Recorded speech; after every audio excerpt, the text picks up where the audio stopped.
AICC hitting start చేసింది. పిల్లకాకులకు ఉండేలు దెబ్బ రుచి చూపిస్తోంది. కయ్యానికి కాలు దువ్విన సీమాంధ్ర కాంగ్రెస్ నేతలకు కర్రు కాల్చి వాత పెట్టింది. సొంత ప్రభుత్వం మీదనే అవిశ్వాసం పెట్టి సీమాంధ్ర కాంగ్రెస్ ఎంపీలను పార్టీ నుంచి సస్పెండ్ చేసింది.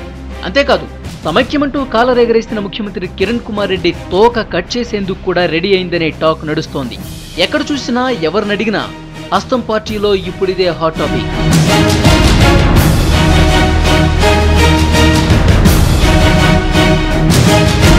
ఢిల్లీ గల్లీల్లో, పార్లమెంట్ సెషన్స్ లో హంగామా చేసిన ఈ టీం అంతా చీఫ్ మినిస్టర్ కు చాలా క్లోజ్. ఈ బ్యాచ్ చేసే డ్రామా మొత్తానికి కర్త కర్మ క్రియ నల్లారే. ఈ ఎంపీలంతా సీఎం కిరణ్ తో చెప్పకుండా ఏమీ చేయరు. కిరణ్ చెప్పిన దాన్ని తూచా తప్పకుండా ప్లే చేస్తారు. క్యాంప్ ఆఫీస్ నుంచే కిరణ్ సిట్, రైట్, టర్న్ లాంటి బటన్స్ నొక్కుతూ వీళ్ళందరినీ ఆడించారు. ఇది ఎవరో అంటోంది కాదు, హైకమాండ్ తన వేగుల ద్వారా తెలుసుకున్న ఇన్ఫర్మేషన్. స్టార్ బ్యాట్స్మెన్, బ్రహ్మాస్త్రం, సమైక్య సింహం ఇలాంటి పేర్లతో తమ గురువును ఈ డ్రామా బ్యాచ్ ఎప్పుడూ మోసేసేది.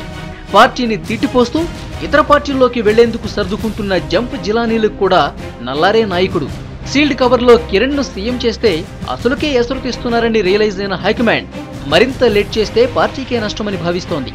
టైం చూసి బిగ్ పంచ్ విసిరేందుకు సిద్ధంగా ఉందని పార్టీ వర్గాల్లో వినిపిస్తోంది.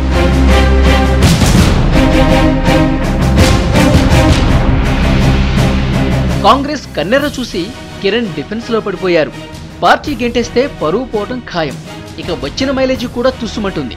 సో ఇక్కడే రాజీనామా ఎపిసోడ్ ను రక్తి కట్టించేందుకు స్కెచ్ రెడీ చేస్తున్నట్టు నల్లారి బ్యాచ్ లో టాక్. హైకమాండ్ నిర్ణయం కన్నా తానే ముందు రాజీనామా చేయాలనే వ్యూహంలో కిరణ్ ఉన్నట్లు తెలుస్తోంది.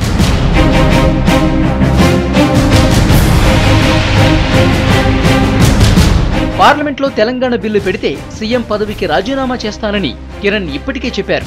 అయితే ఢిల్లీ పెద్దల దూకుడు చూస్తుంటే కిరణ్ను పార్టీ నుంచి గెంటేశాకే బిల్లు లోక్సభకు తెచ్చేలా కనిపిస్తోంది. నల్లారిని ఇంటికి పంపించడం, రాష్ట్ర విభజనకు శుభం కార్డు వేయటం ఒకేసారి జరిగే ఛాన్స్ ఉంది. అంటే ఒకే దెబ్బకు రెండు పెట్టెలు అన్నట్టు.